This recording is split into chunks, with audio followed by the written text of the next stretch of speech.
So two things on that. One, and you said you had time, so I'm I'm I I'm got I'm, it. I'm using it. So number one, I feel like, and maybe this is just because his quarterback was Drew Brees, and maybe he showed he can change it up with Taysom Hill or other guys. But when I think Sean Payton, I think like ball out, ball out, ball out. And I think a quarterback running his offense precisely. When I think Russell Wilson, I think like running around back there like Fran Tarkenton, and somehow he was athletic enough that the D lineman couldn't even touch him a bunch of times. And Sean, he's just a little bit less explosive.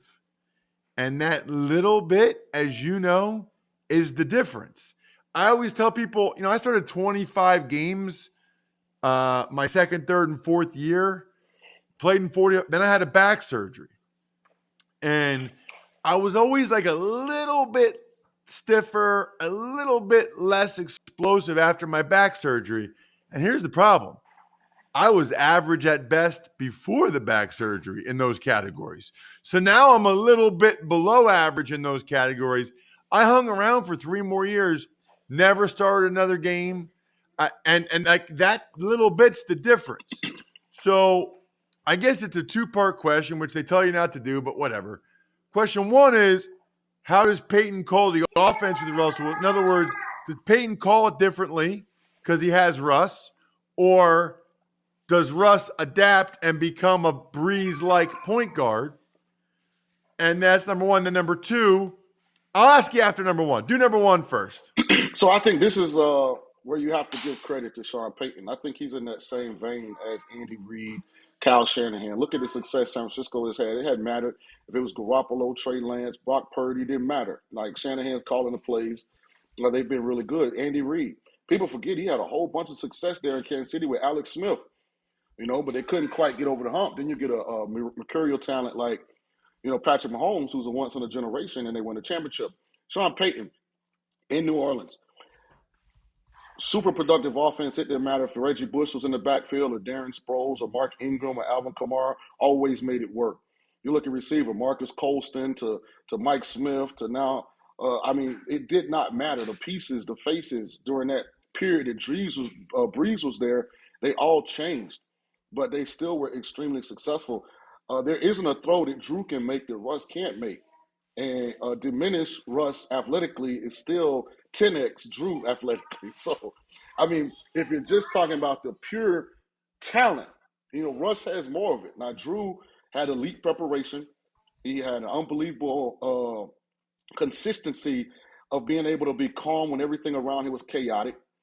I think he was a little ahead of the game as far as the support avenues he used to keep himself as fresh as possible. He was in the yoga and stretching and all kind of extra stuff way before most NFL players had gotten into it. I remember meeting Drew at a golf event. I want to say this was around 2002, and he was already talking about he had a nutritionist and he had somebody that pre-prepared his meals, and he was talking about his sugar intake and he the amount of carbohydrates that he consumed in the off season. So I think he was ahead of the game, and that's why he had the longevity that he had. Russ seems to be as focused on those things as Drew. I think this is an opportunity for him to kind of reestablish the Hall of Fame candidacy.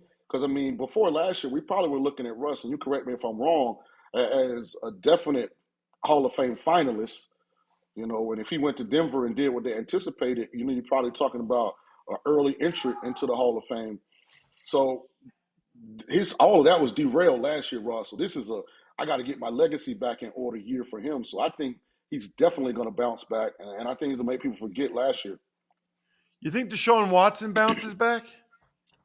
If he starts utilizing the gifts that God gave him, when I watch Deshaun Watson, I think he tries too hard, Ross, to prove to people he's a pocket quarterback. When he has ability and talents that, guys that only sit in the pocket wish they had. Like when you watch Deshaun Watson play, it should look just like when you watch Josh Allen play because physically they're very similar. The same ability. Like he has to get back to utilizing his athleticism, excuse me, to help that Browns offense be successful. If he does that, he'll be fine. And if he doesn't, then I think he's going to continue to struggle. Um, that is interesting. Really interesting. Do you think the layoff is what hurt him? Well, I mean, that played a role in it. I mean, that's a hard league, when you get every rep. It's a super hard league when you get none of them for 2 years. So that played a role in it. But again,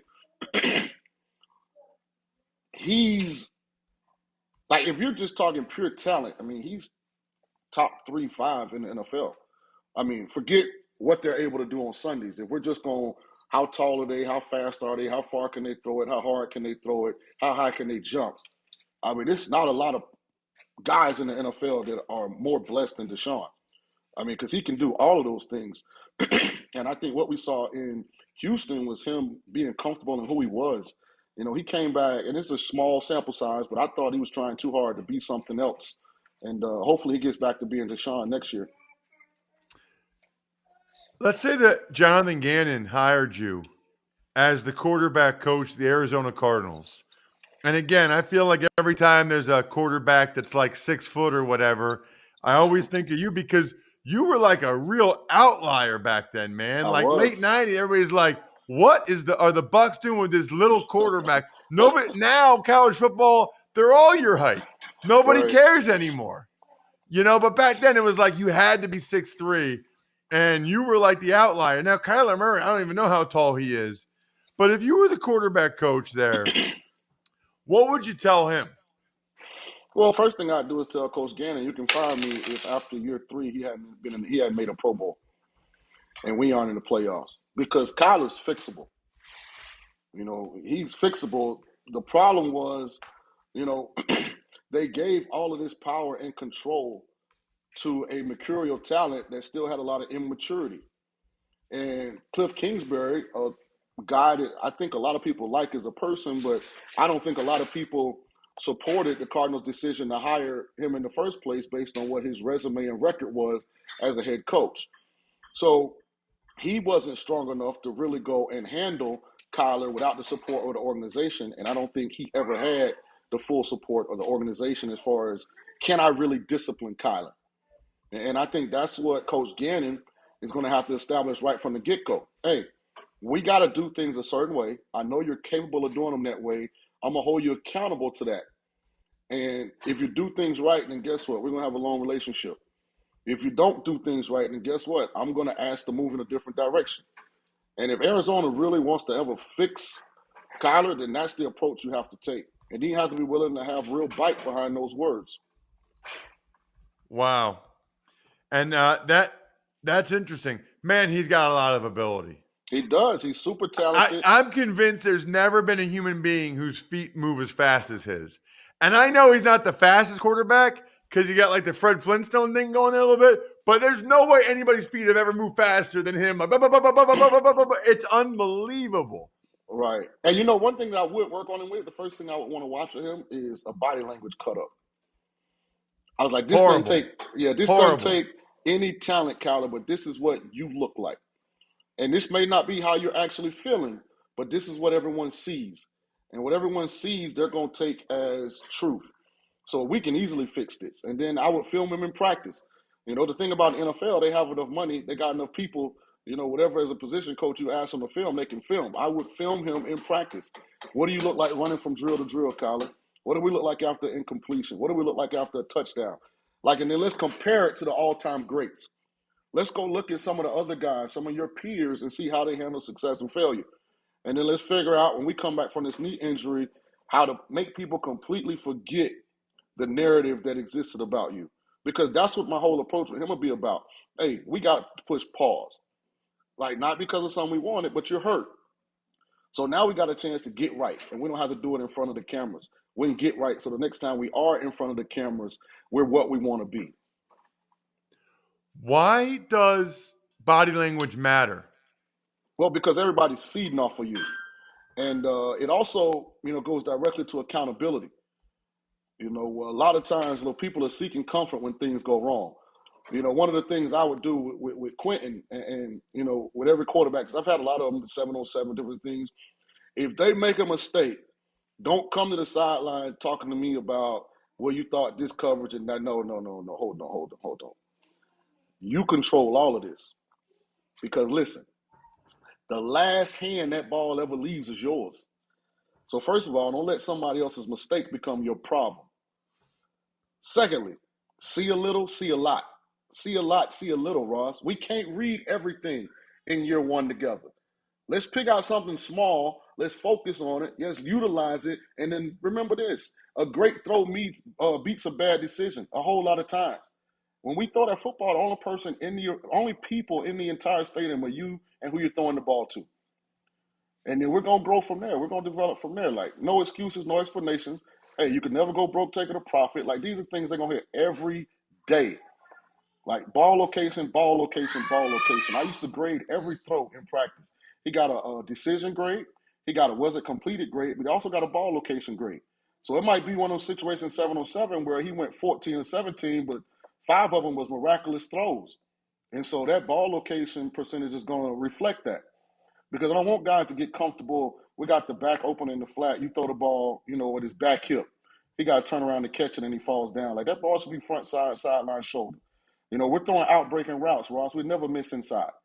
I'm on that all the time because those are the little habits that people don't see that win football games.